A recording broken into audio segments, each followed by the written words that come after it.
Asia cup 2025-এর group B এখন রোমাঞ্চের চূড়ায়। শ্রীলঙ্কা, আফগানিস্তান আর বাংলাদেশ, তিন দলের ভাগ্য এখন নির্ভর করছে আজকের ম্যাচের উপর। কে যাবে সুপার ফোরে আর কে ছিটকে যাবে, চলুন দেখে নিই পুরো হিসেব। বাংলাদেশ ইতিমধ্যেই 2 জয় নিয়ে 4 পয়েন্টে আছে, তবে নেট রান রেট একটু খারাপ, -.270। শ্রীলঙ্কা আছে 2 জয় নিয়ে 0.4, নেট রান রেট অনেক ভালো। আর আফগানিস্তান 1 জয় 1 হার 0.2, কিন্তু নেট রান রেট দারুণ, +2.15। আজকের ম্যাচ শ্রীলঙ্কা বনাম আফগানিস্তান, এই ম্যাচ ফলই নির্ধারণ করবে বাংলাদেশ সুপার ফোরে যাবে নাকি বাদ পড়ে যাবে। যদি শ্রীলঙ্কা জয় পায় তাহলে হিসেব একেবারেই সোজা, শ্রীলঙ্কা আর বাংলাদেশ 2 দলই নিশ্চিতভাবে সুপার ফোরে উঠে যাবে, আফগানিস্তান বাদ পড়বে। কিন্তু যদি আফগানিস্তান জেতে তখন আসল খেলা হবে নেট রান রেট।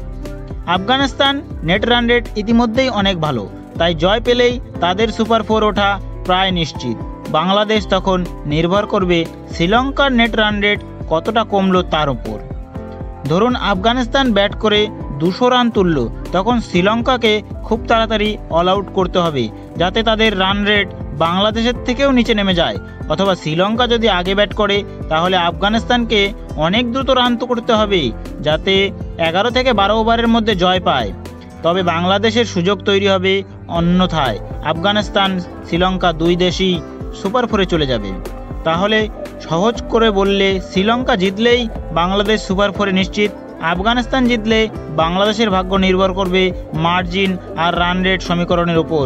বন্ধুরা, তোমরা কি মনে করো শ্রীলঙ্কা কি আজ বাংলাদেশকে সাহায্য করবে নাকি আফগানিস্তানের দারুণ জয় নিয়ে সব হিসেব পাল্টে দেবে? কমেন্টে জানাও।